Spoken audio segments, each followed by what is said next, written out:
Next topic is we are gonna study about AIDS. So AIDS is a, like as the full form says, acquired immunodeficiency syndrome.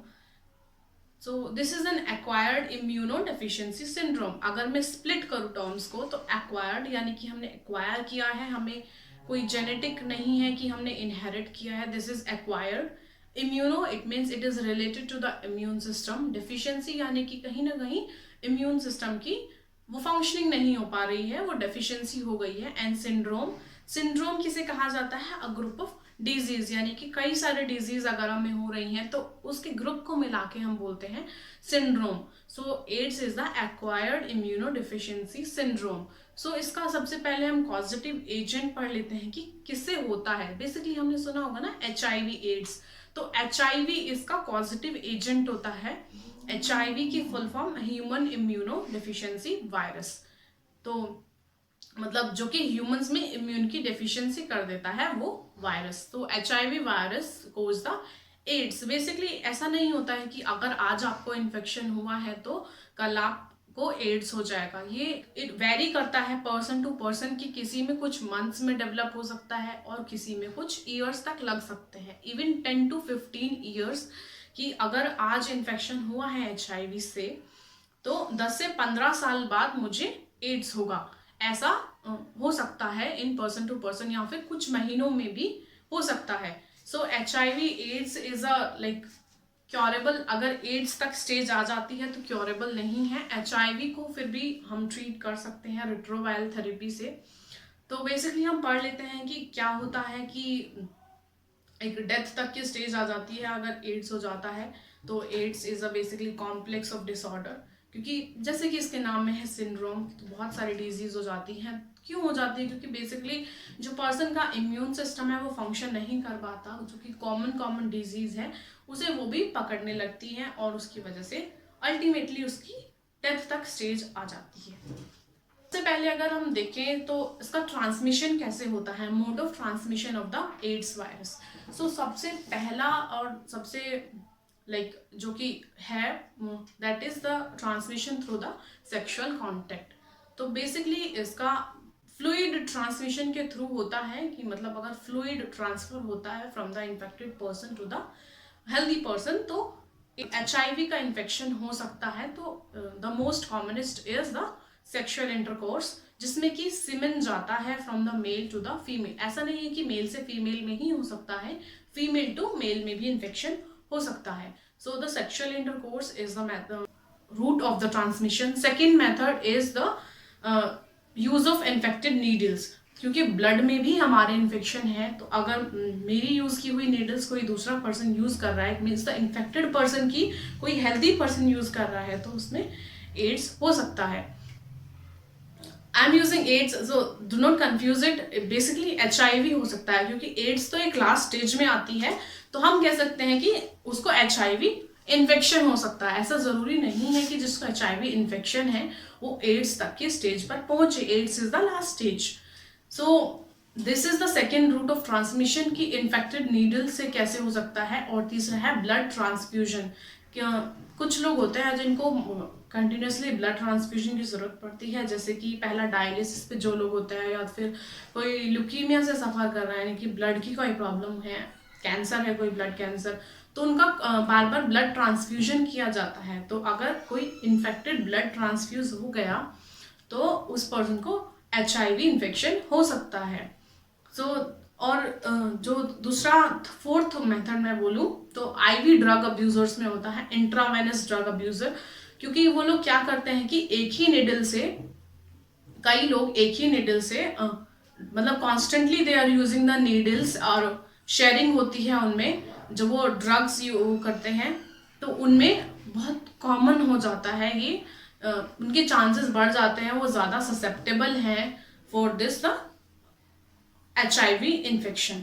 सो अगर हम life cycle देखें कि HIV का virus कैसे human में enter करता है, कैसे मल्टीप्लाई करता है, so basically this is the root.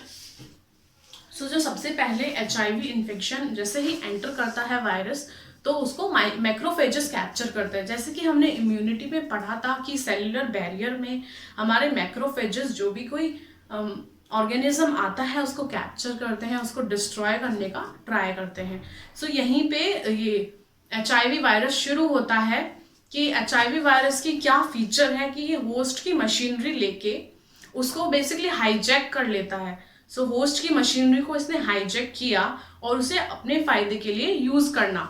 तो जब HIV जैसे ही बॉडी में एंटर किया तो मैक्रोफेजेस जाएंगे उसके पास, तो मैक्रोफेजेस ने उसको एंगल्फ कर लिया।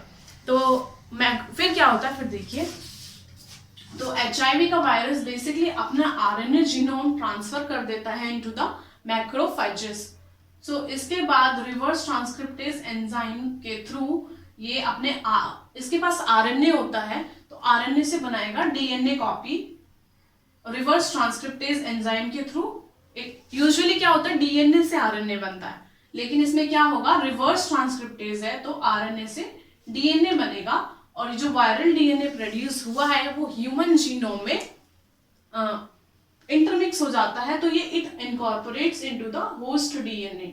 इसके बाद क्योंकि होस्ट DNA में इनकॉर्पोरेट हो गया है तो बेसिकली इसने हाईजैक कर लिया सिस्टम को।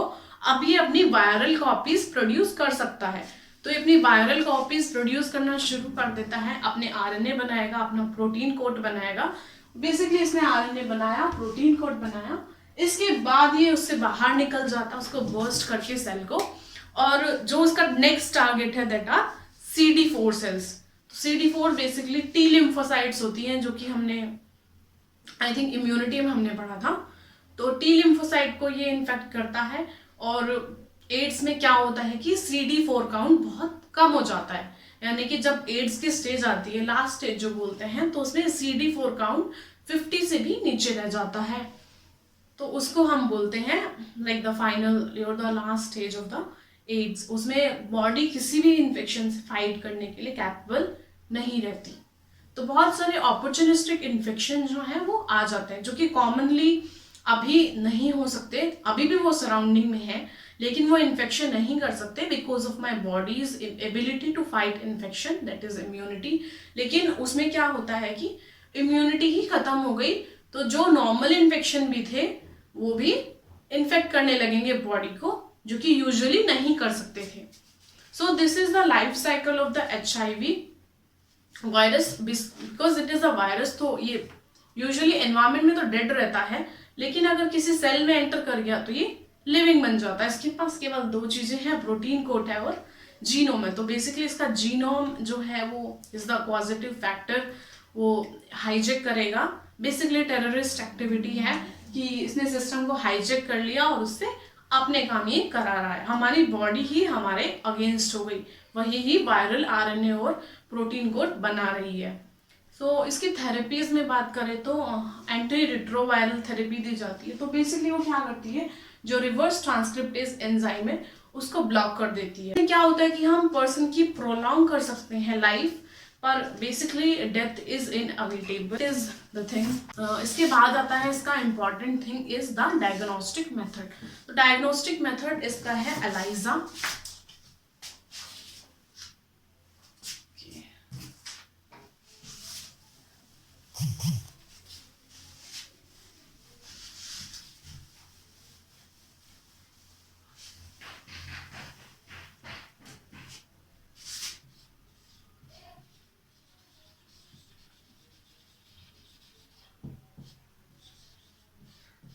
सो एलाइजा की फुल फॉर्म है एंजाइम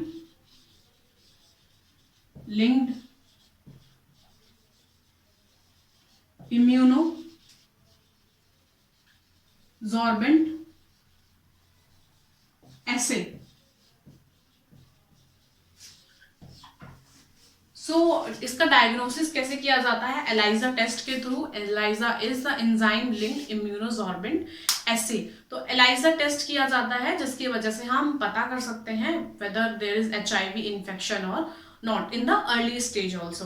तो बेसिकली गवर्नमेंट इसके लिए इनिशिएटिव लिया है एड्स को प्रिवेंट करने के, बिकॉज कोई भी कोज ऐसा नहीं है या रूट ऑफ ट्रांसमिशन ऐसा नहीं है कि जिसे हम प्रिवेंट ना कर पाए। अगर थोड़ी सी अवेयरनेस हो और थोड़े से प्रिकॉशंस हो तो हम एड्स और HIV इन्फेक्शन होने से हम प्रिवेंट कर सकते हैं। क्योंकि हमने देखा था कि कैसे हो रहा था, एक और कॉज मैंने बताया नहीं, दैट इज अगर कोई HIV पॉजिटिव मदर है तो HIV पॉजिटिव चिल्ड्रन होगा। मतलब बेसिकली जो इन्फेंट होता है वो HIV पॉजिटिव होता है अगर HIV mother is HIV positive.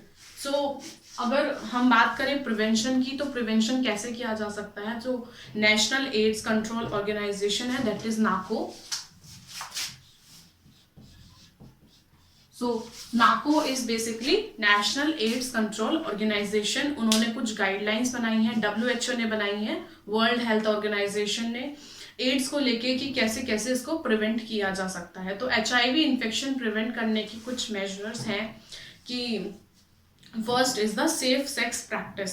तो सेफ सेक्स प्रैक्टिस में use of condoms, that is the barrier method, because that will prevent the transfer of the fluid. तो बिकॉज फ्लूइड से ये ट्रांसफर हो रही है डिजीज, तो फ्लूइड का ट्रांसफर अगर नहीं होगा तो इट विल प्रिवेंट।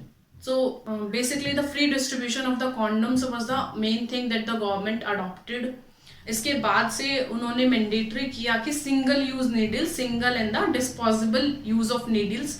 तो अगर किसी पर्सन में एक बार नीडल यूज हो चुकी है वो हम दूसरे पर्सन में नहीं करेंगे, and even in the same person हम सेम नीडल यूज नहीं करेंगे। तो हमने सिंगल यूज किया नीडल्स का। उसके बाद जो थर्ड मेजर अडॉप्ट किया गया वो था कि जो ट्रांसफ्यूजन के लिए ब्लड जाता है तो वो पहले HIV और हेपेटाइटिस के लिए चेक होता है, कि हमेशा वो HIV इन्फेक्शन के लिए चेक किया जाएगा whether the blood is HIV positive और नेगेटिव। अगर ब्लड में कोई इन्फेक्शन नहीं है तो ही दूसरे को ट्रांसफ्यूज किया जाएगा। ट्रांसफ्यूजन से पहले हमेशा HIV के लिए चेक। बाद से मॉनिटरिंग होती है प्रेग्नेंट मदर की प्रॉपरली, क्योंकि अगर प्रेग्नेंट मदर HIV पॉजिटिव है तो इन्फेंट भी हो सकता है।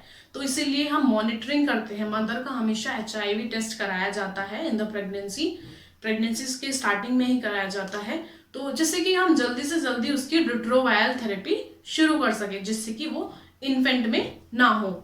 तो because basically these some are the precautionary measure or the preventive measure that we can take to prevent this deadly disease. So this is about the AIDS, and this is basically the introduction part that you have to study in class 12th. In future, if you take the biology further, you can read it elaborately.